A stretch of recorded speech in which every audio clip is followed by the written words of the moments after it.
Alright, this time is the one time that I will get this and I get it in one take because I do everything in one take and it always ends up amazing. There's a circle around this Waddle Dee. I'm going to draw another circle around it just so you really get the message. But yeah, I wanted to talk about sort of this niche question of who in the current moment is really like the best all-around Smash player. Sort of current moment, sort of like I want to do a retrospective, but not really. But I wanted to ask that question because I feel like it's something that's kind of faded into the ether. There used to be this format that they did at Super Smash Con, aka Supernova, but I'm not calling it Supernova. That was just like best of every Smash game sort of thing. Like you play a BO3 set and like I think they started out in like Smash 4 or something, and then they like counterpicked to like, okay, we counterpicked to 64, yeah, counterpicked to like Melee, whatever, and then that just goes on until one player wins the BO5 in all Smash games. And I think that's always like been a pretty cool format. I'm kind of sad they don't do it anymore, but there's probably a reason. So I wanted to say like, what if they just like ran this, invited like a bunch of really talented players from every game who would probably win that bracket, is what I'm trying to answer. And also I'm including PM because I fucking want to. This is my YouTube video and I think PM has been like shelved far too long. I'm not really like as tapped into the PM scene, but I kind of just went based off of like who is where in the PM top 100. A very good, very nice ranking. If you have not seen it, I very highly suggest that you check it out. Yeah, to start it off, I should probably talk about the player who is like the guy, aka Mewtwo King, aka the robot, aka the original. You can see he's been punished as well. So, in like years past, and probably still in current year, it's pretty undeniable that he's just like the best Smash player of all time. One of the only players to be ranked in like multiple games at the same time, like top 50, top 10, top whatever. There was a point in time where he was the best Melee player and the best Brawl player, and people can't really like argue with that. There was a time where he was top 5 in Melee and he was top 30 in Smash 4. And even in Ultimate, he's been like top 150. And he had a pretty good run in PM too. 11 of all time is a very, very high ranking, I do have to say. And the question is, does this legacy still hold up today? And you're like, yes, this is a pretty insane legacy, all things considered. But it's kind of uninteresting because Mewtwo King is essentially retired in current day. He does attend sometimes when he feels like it. But it's not a fun question if it's just, yeah, Mewtwo King would probably win, even if he would probably win. But what if you didn't win? You know? What if somebody else has been like on that grind? Could other people show up Mewtwo King? And so I wanted to go over a couple cases. Firstly, these guys. First off, yeah, the gods aren't really in this conversation, sadly. They were all ranked in the PM 100, but none of them have really been active in other games, but active enough to be ranked. But these guys have. Plup, of course, one of the best players, one of the best Rivals 2 players actually. But that's not what this video is about. But one of the best Melee players of all time, won multiple majors in the game. And at the beginning of Ultimate, he was very active with Mega Man, I believe, Mega Man Ridley. A very surprising combo. But he made top 24 at the Big House, I believe, in that 2019 year. And that was just very impressive because nobody was really expecting Plup to like do all that, even though he's just one of the best gamers of all time. He's also like one of the best NES B2 players, I believe. Don't quote me on that, but I remember that he won a coin box like out of nowhere. And there's also Plup. Plup, also one of the best Melee players of all time, has won multiple majors, and also in 2019, he was kind of just messing people up in Ultimate. Like, he really invested into that Pokemon trainer into that first year, made Area 51 on the Fall 2019 PGR, people were kind of upset that he didn't actually make top 50, but you know, it was a very good like season for somebody who was multi-gaming at the time. 2019 was the year where Pluff was the second best player in Melee also. So these guys definitely hold their own in some games, but I don't know if they'd really be like all around. Like I said, they're kind of potential men in this argument. Like, they have that Melee resume, they have those resumes in other games. Both these players have won EVO titles also in other games, which is really, really funny. So they're kind of the potential men in this argument, even though they're like great at a bunch of stuff. I don't know if they're winning the Smash Masters necessarily. And then we go on to this conversation with Wizrobe. Spoilers, I'm not talking a lot about 64 in this video, just because 64 kind of exists in its own dimension. It's a weird thing, but Wizrobe is one of the best 64 players of all time. It's kind of weird, but it's Wizrobe. That's the Wizrobe. He very consistent Melee player over his decade or so of competing, and was also very strong in PM way back when. So I think it's obligatory. Oh, I almost didn't mention that he was also messing people up in that first year of Ultimate. There was the Smash and Splash in 2019 that he won. He won in Melee, and then he made top 8 in Ultimate by getting like a lot of crazy upsets. Like, he beat Tweak in that. And Tweak, who we will be talking about in this video. Yeah, that's right. I don't know where I was going with that. But yeah, we'll be talking about Tweak later. But Wizrobe, he's definitely in this conversation. But I don't know if he's like doing everything. He's definitely talented in multiple games. And okay, for the most part, I do want to talk about players who are actively competing in at least one game. But I did want to mention Professor Pro, because I feel like it's not really talked about his legacy, sort of. Where he was one of the best PM players, like straight up of all time. The best EU PM player. I don't think there was really a contest with that. But one of the best PM players, and one of the best EU players outside of like Armada and Lepin for Melee. Like, it's just a very impressive resume that I feel like does not get talked about a lot. So I feel like he could like hold his own in those games, I feel. As far as I'm aware, he has just never competed in Ultimate or Smash 4.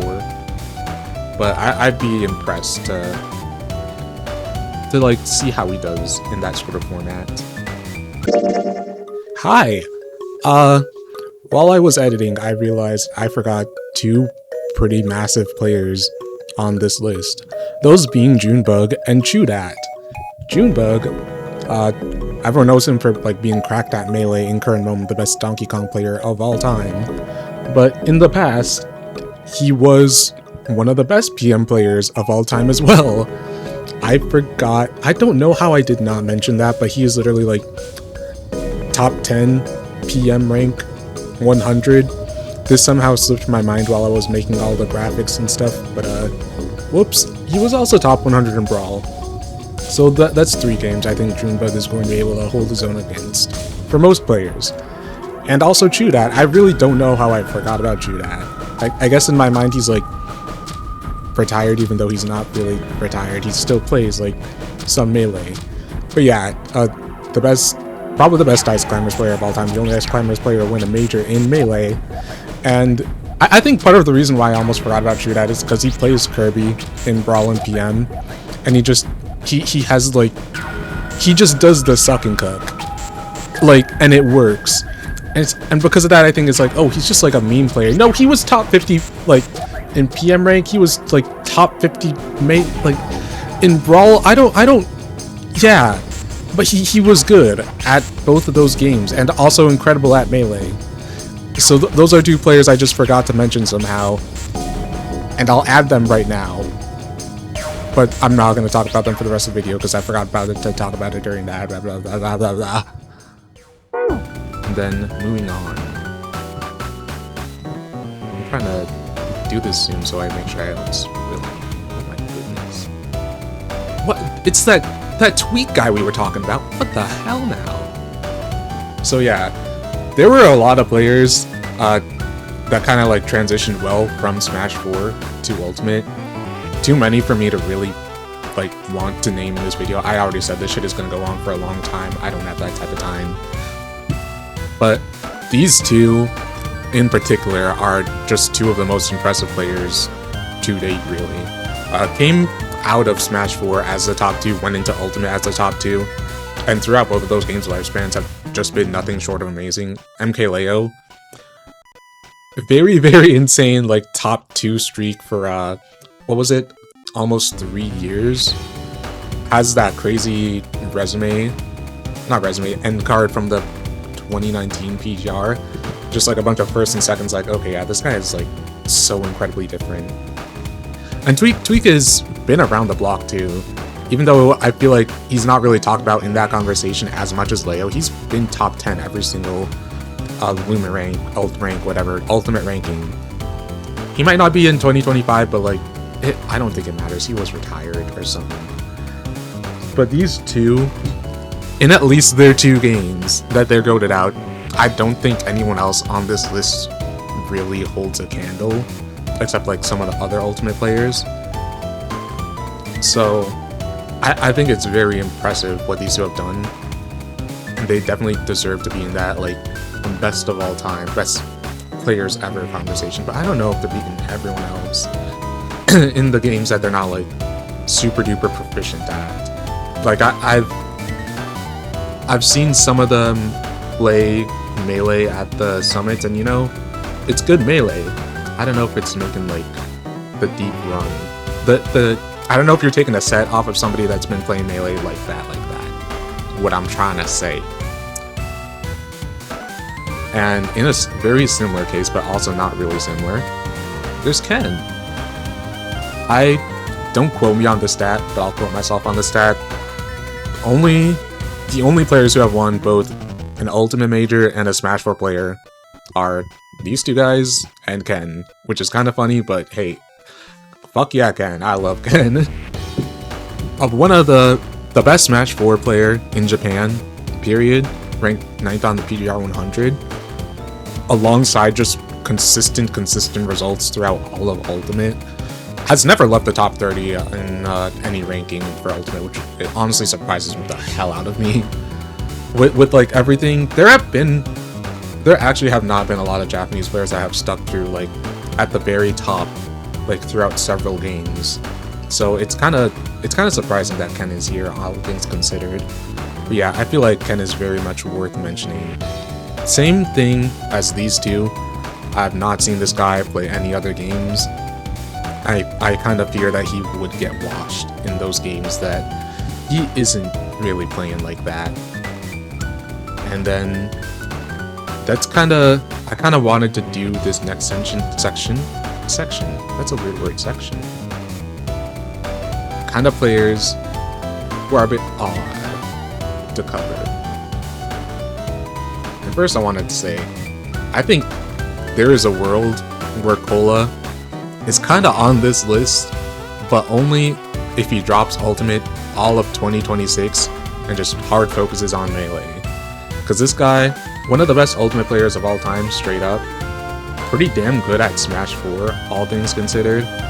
And if you look at the Melee results, these are very strong results for someone who's like actively multigaming. I should have mentioned before, but multigaming is where Mewtwo King got his legacy, but they aren't really multigamers anymore. But he's multigaming it up. He, like, I wouldn't say top 100 level, but I would definitely think he's top 200. Going Game 5 with eBoodle, who is a top 50 player, I think there's a world where Cola does make top 100 in Melee. So that's someone that I'd keep my eye out on, if I'm one of the guys. And okay. I just wanted to talk about rivals. I'm gonna be frank with it right now. But Spargo is probably the best multi-gamer in the game right now. Considering he is top 5 in Ultimate, and he will probably be a top 5 Rivals of Aether 2 player at the end of this year. Has a very impressive resume in both games. Even though he's on a sort of hiatus as of the making of this video, I'd really, like, I really doubt he misses top 5 on both of those rankings just because he's like been crushing everybody in region. He's just a super consistent player overall. But yeah, not technically in this conversation because it's not about Rivals of Aether 2. It's about Smash Bros. And it's only about Smash Bros. Because who gives a fuck about Rivals of Aether 2, all things considered. My bad. My bad. But in terms of like people who aren't actually potential men, you kind of have to talk about Rat Monster, which I don't know how well known it is, but Rat Monster is like top 5 PM players right now. The part of PM I am tapped into, I know that much at least. He's kind of just beating everybody, and he's kind of doing it in a pretty remorseless way. A couple days before recording this video, Sunset Melee happened. Sunset Melee, aka Blacklisted 9, right here, happened, and Rat Monster won pretty dominantly in PM, and was one stock away from winning Melee at that event too. Over top 10 players, like over SDJ, over Spark, over Kadoran. He's pretty much set to be a top 30 Melee player in 2025, and this is his first year like really competing. This is his first year getting ranked in Melee. He has not been ranked in PM before, and he has a major, not a major, but he has like large tournaments under his belt. So in a couple years, in 2027, let me tell you right now, Rat Monster is going to be on that Mewtwo King tier. I don't think there's really a question about it. So who else does that really leave us with, I suppose? I'm trying to make sure I don't spoil anything right here. What? Oh. Brawl players. Oh my god, it's kind of a similar case as the Smash 4 players, where there are a lot that kind of just went from Brawl to Smash 4 to Ultimate, and then just like boom, boom, boom, boom, boom, I'm ranked in every single game. La la la la la. But yeah, talk about the Buzz, and talk about Mr. R. The Buzz, Samuel Robert Busby. I'm sorry for doxing that legal name. I might have to cut that out of the video. I shouldn't have said that. But the Buzz, top 10 consistently throughout Smash 4, definitely his best showing, won multiple majors in that game. And, you know, in other games he's doing pretty well as well. Like, Brawl, very consistent top 20 threat through the entire game. I see that number 5 in the 2022 ranking. Like, he's pretty damn goated at the game, still in current year. So, I think overall just one of the best players. Still pretty active in Ultimate. I know he took like this sort of break here, like right here, but he's pretty active in Ultimate, all things considered. But that's not even where he took his break. He took his break like right here. Whoopsies. And Mr. R, the best player, probably has the best history among multiple games for European players at least. In Brawl, top 20, second best in the world, behind only Leon, I believe. Actually, no, he was better than Leon, so he was just the best European player in Brawl, the best European player in Smash 4, like throughout the whole game's lifespan, top 10 throughout every Smash 4 ranking, which is kind of insane for a player who never won a major. That's a very insane stat. But in Ultimate, for the early metagame, was the second best player, only behind Glutoni, who I considered putting on this list, but I feel like is not really proven enough in the other games, but still like very strong.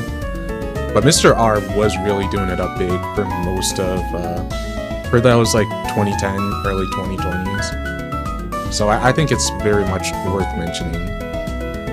And kind of weird sleeper pick as well. There's Rain. Rain, who does not have a picture on like this Liquipedia, but he for some reason does have a picture on Smash Wiki, but it's like the most crusty image ever that was clearly just ripped from a Streamlight cam, so I'm not gonna use that. But looking back at it, was incredibly goated at Brawl, one of the best Japanese players out there straight up. At one point in time was considered the best Japanese player if you look at that retro rank. Oh my goodness. And, played early Smash 4. Was enough to, like, get the PGR 100, but, like, I kind of thought that he disappeared off the face of the earth at some point in time. I think a lot of Japanese players kind of do that. But no, he's still playing the game. Like, this is from, like, less than a month before recording this. What the hell?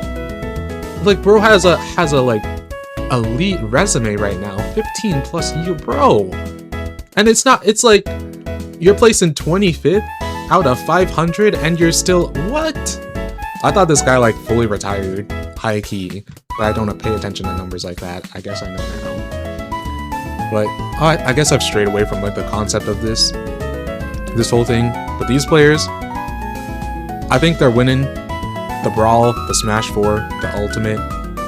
And I think that's, like, good enough. That's like pretty damn solid to challenge what is essentially, like, some of the best players of all time. You're pretty locked in for that. But if I had to pick some players who I think are just going to win, it would have to be these two. And I don't think that, like, I think these are the players who would just beat Mewtwo King in this hypothetical.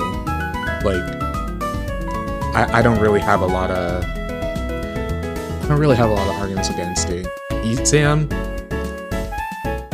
is kind of retired, but also not really retired, so, like, gets to mention. Ranked out of 5 out of 6 games in this. No 64, because I don't know why nobody's playing 64. But at one point in time, top 100 Melee, top 10 Brawl, top 20. Oh, that's Ultimate. Well, top 20 Ultimate, top 20 Smash 4, and, like, one of the best PM players of all time. Like, he's winning a lot of these games, I do have to say. And there's also Larry Lurr. Also a very, very lengthy latency. I think, like, the highs are a bit higher than Esam's, even though he doesn't really have, like, a super active PM profile. Like, top 40 Melee, top 20 Brawl, top 10, one of the most consistent Smash 4 players of all time, ranked in top 10 almost every single time, 8th overall. And Ultimate, tapered off a bit with Ultimate. These two are both, like, content guys now, so they're, like, semi-retired, but they're both, like, they could still put up numbers in Ultimate if they really went. Larry does have, like, more numbers in Ultimate to put up than, like, Esam does in current year. This is why, like, I kind of favor Larry more in this conversation if I had to really put it in, because a lot of this stuff is, like, older. This PM stuff, it's, like, a decade or so old. The Smash 4 stuff, like, yeah, it's Smash 4, I guess. The Melee stuff, it's pretty damn old. It's also kind of insane these are, like, all overlapping years that he was playing the game. And Larry Lurr as well. So, yeah, I think that's, like, the most of what I wanted to really cover. I think Larry Lurr would win the whole thing. God bless Larry Lurr. That actually didn't take as long as I really thought it would, because I just talked about shit pretty efficiently. You know what? W feeling and W video. Thanks for watching, and make sure to smash that subscribe button if you're really feeling yourself right now.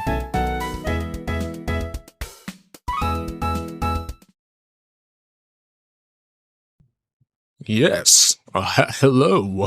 What's going on? Yeah. Oh, I hate this. It's gonna take so long.